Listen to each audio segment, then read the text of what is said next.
Let's come to the SRH versus GT game, ठीक है ना. अब यहाँ पे हमने देखा भाई SRH ने नहीं खेला अपने ऑल आउट इंटेंसेस. इस बार चीजें बड़ी क्लियर थी SRH से. They were actually looking to stick on the wicket. Pitch report जो थी ब्लैक सॉइल पिच थी. अभी तक इससे पहले सारे रेड सॉइल पिच में मैचेस हुए थे. ब्लैक सॉइल तो डेफिनेटली बाउंस लो रहेगा, थोड़ी सी बॉल फंसेगी शायद ज़्यादा. एंड वही देखते हुए जो है चेस करने का डिसीजन गिल लेते हैं, बिकॉज सेकंड इनिंग्स में ड्यू एक्सपेक्टेड थी थोड़ी. एंड यहाँ पे ये भी ऑब्जर्व करा गया which eventually turn out to be true. थोड़ा गैम्बल था, बट रात होते होते पिच थोड़ी बेटर हो गई बैटिंग के लिए, पिच सेटल कर गई. हाँ, तो क्या लगता है तुम्हें इसका? भाई मतलब ये जो पिच चूज करी गई है, और हैदराबाद अपने घर में ही खेल रहे थे ये लोग. जो पहला मैच था हमने वहां पे देखा था 280 समथिंग रन बने थे और वो प्रॉपर दिख रहा था ऑल आउट इंटेंट. अब ये लोग ये पिच चूज करते हैं जहां पे पिछले 3 साल का हाईएस्ट टारगेट 165 रहा है. ये जो एकदम ही 280 300 से लेके अब आप 200 के मतलब 150 165 इस वाली पिच पे आप खेलने जा रहे हो. आई डोंट गेट इट कि डिसीजन क्यों लिया गया है. तो ऐसा मैंने सुना कमेंट्री में हर्षा भोगले और बाकी लोगों को बोलते हैं कि ये तो HC का डिसीजन है, तो इसमें आप you can't really have a से. तो SRH did not have a से. मतलब फ्रैंचाइज का कोई सही ही नहीं होता कि हमें कौन सी पिच चाहिए. अगर आप चाहो तो करवा सकते हो. हाँ, गुजरात ने तो ओपनली आके कहा ना कि मैंने मुंबई के लिए जानबूझ के ब्लैक सॉइल पे चूज करी थी. वही है, बट नहीं करी होगी शायद बात. वैसी टेंशन अच्छी नहीं है भाई. मतलब मैं तो अगर ये चीज़ है तो चलो आई गेट इट, एंड तब मैं फ्रैंचाइज को ब्लेम नहीं करूंगा. आई थिंक क्लियरली इसमें SRH का कोई वो रोल नहीं था कि ऐसी पिच क्यों आई है. I am 100% sure. ओके, मतलब it did not make sense ना. मुझे लगा कि ये तो आप एकदम ही 360 टर्न ले लिया अपनी पूरी फिलोसफी पे. देखने में लग रहा था कहाँ आप एकदम we are not that kind of a team guys, हम लोग जाएंगे पूरा ऑल आउट इंटेंट दिखाएंगे. Other teams might be thinking 180 170 might be good enough, we are not that team. वहां से आप डायरेक्टली 165 वाली पिच पकड़ रहे हो. मुझे लगा भाई पैट कमिंस को क्या हो गया एकदम से, इतना कैसे पलट गए. तो मतलब इट्स गुड टू नो कि अगर उनकी ये डिसीजन नहीं था SRH का, they are sticking to their philosophy, that's nice. एक तो ना ये जो मैं एक चीज़ बोलना चाहता हूँ बिफोर स्टार्टिंग, क्योंकि क्रिकेट में इतनी ज़्यादा टेक्निकलिटीज़ हैं और 2 टेक्निकलिटीज़ आपस में कैसे फिगर आउट करेंगी उसके इतने सारे एंडलेस परम्यूटेशन कॉम्बिनेशन होते हैं. ये पिच ब्लैक सॉइल है लेकिन ऊपर घास है. हाँ. फिर एक में घास नहीं तो थोड़ी ड्राई है तो धूप निकली हुई थी. इतने सारी चीज़ें ना कि मतलब I am still learning so much every day. And इतना कॉम्बिनेशन होता है कि कुछ चीज़ें मैं भूल जाता हूँ कई बार. तो आज जैसे मैं कॉमेंट्री में सुन रहा था कि सेकेंड इनिंग्स में इवेंचुअली पिच सेटल कर गई अंडर द लाइट्स. बेहतर होगी खेलने के लिए. क्यों होगी भाई बेहतर होगी खेलने के लिए? क्या लगता है? मतलब आदमी जो है ना साइंस का मास्टर बन जाएगा क्रिकेट को समझते समझते. अंडर द लाइट्स बाद में करते हुए बेहतर हो गई. ड्यू नहीं पड़ी है सच. हाँ, फिर भी बेटर हो गई बैटिंग के लिए पिच. क्यों हो गई? क्योंकि रात को जैसे जैसे रात और होती गई टेम्परेचर गिर गया. ओके, टेम्परेचर गिरने से क्या होगा? ड्यू आएगी. ड्यू नहीं आई ना, ड्यू हटा दो. तो फिर क्या? टेम्परेचर गिर गया तो पिच के सॉइल में जो मॉइस्चर है अल्टीमेटली जो उसके अराउंड मॉइस्चर है वो कंडेंस हो गया तो मिट्टी टूटना कम हो गई. ओ भाई साहब गजब. ओके, ये चीज़ मैं ही भूल चुका था. आज उसने वो फ्रेज बोली ना pitch settled under the lights, तो मुझे क्लिक करा अच्छा क्या मतलब था इसका. हाँ. मैंने सर्च करा दोबारा कि यार ये चीज़ तो थी कुछ. इतनी टेक्निकलिटीज होती हैं भाई कुछ जगहों. अब ये भी हर जगह नहीं होगा ये. हाँ, कुछ ज्योग्राफिकल लोकेशंस पे कभी कभी हो जाया करेगा ये. जरूरी नहीं कि इसी पिच पे अगले मैच में ऐसा हो. क्या पता उस दिन टेम्परेचर ना हो उतना, ग्लोबल वार्मिंग चल रही है. मतलब वो 3-4 फैक्टर्स है और वो एकदम क्लिक करेंगे साथ में तब जाके ये चीज़ निकल के आएगी. ओके, ये हाल है भाई सोचो. हाँ, तभी तो लोग पिच को प्रेडिक्ट नहीं कर पाते. वहाँ बैठे बैठे भी नहीं कर पाते. ये है ब्यूटी क्रिकेट की. बट एनीवे यहाँ पे वॉशिंगटन सुंदर आते हैं. That was a big change. I think it paid off brilliantly well. Unadkat आते हैं हर्षल पटेल के लिए जो कि इल थे एंड ज़्यादा इम्पैक्ट इस चीज़ का बन नहीं पाया. Will discuss how. Power play में 45 for 2 होते हैं. 1 सेकेंड ओपनर्स गए एंड हमने एक स्टार्ट डिस्कस. क्या था स्टार्ट वो भाई? SRH के जब कोई भी एक ओपनर टिक जाता है पावर प्ले में तो उनका विनिंग परसेंटेज 75% होता है. मतलब 6 ओवर कोई भी एक ओपनर अगर टिक जाए और अगर दोनों ओपनर पावर प्ले में आउट हो जाते हैं तो दैट कम डाउन टू 17%. तो 83% चांस था कि आप हारोगे. वही हुआ भाई, वही हुआ. बहुत प्रेडिक्टेबल नहीं हो गई ये टीम यार इस मैच में. मतलब हम किस चीज़ को ब्लेम करें, क्योंकि ट्रैविस हेड, अभिषेक शर्मा, हर किसी से हमें एग्जैक्ट वो इंटेंट तो नहीं दिख रहा था. क्योंकि आजकल तो ऐसा, इससे पहले तक ऐसा हो रहा था कि SRH की बैटिंग आई, पहला बॉल आती चौका.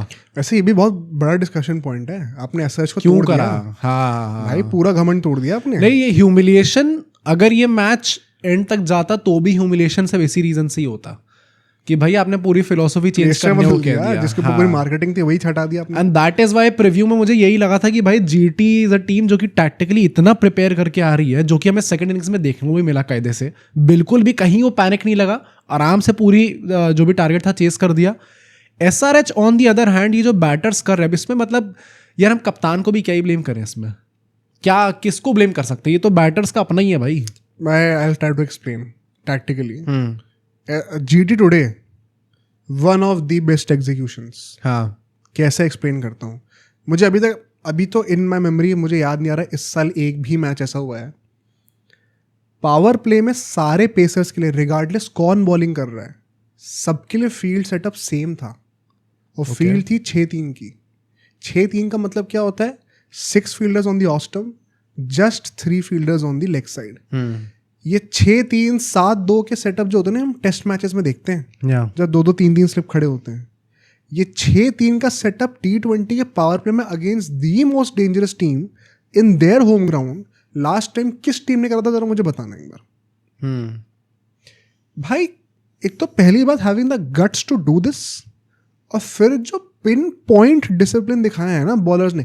Ishant Sharma was of the chart, उनकी बात नहीं करेंगे, सिराज की बातें करते हैं भाई। मतलब ऑफ कोर्स इसमें हम लोग कहेंगे कि नहीं चले बैटर्स इनके, but once again as you said इतना ज़्यादा कोई थ्रो विकेट किसी ने करा नहीं है। आज जो डिसिप्लिन दिखाया आपने, बेसिकली करा क्या, थर्ड मैन को आपने सर्कल के अंदर ले रखा था, एक फील्डर बाहर बैकवर्ड पॉइंट पे था, एक फील्डर बाहर डीप स्क्वायर लेग के ऊपर था। अब लेग साइड पे सिर्फ 2 ही और फील्डर थे, डीप फाइन लेग के साथ साथ एक मिड विकेट पे था और एक मिड ऑन पे था, बस पूरा लेग साइड खाली है और कोई फील्डर ही नहीं है।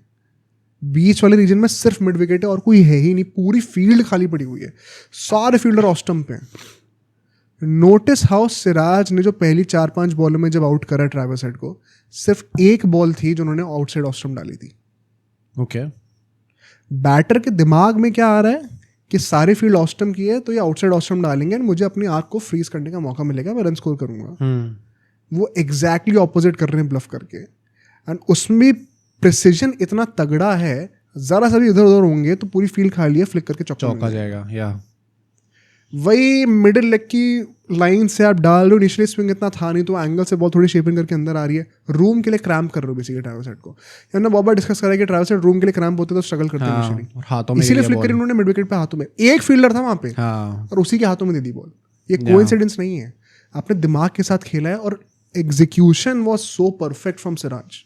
आज it is one of his best bowling performances. मतलब व्हाट डू यू थिंक एकदम से इतना बड़ा चेंज क्या आ गया भाई?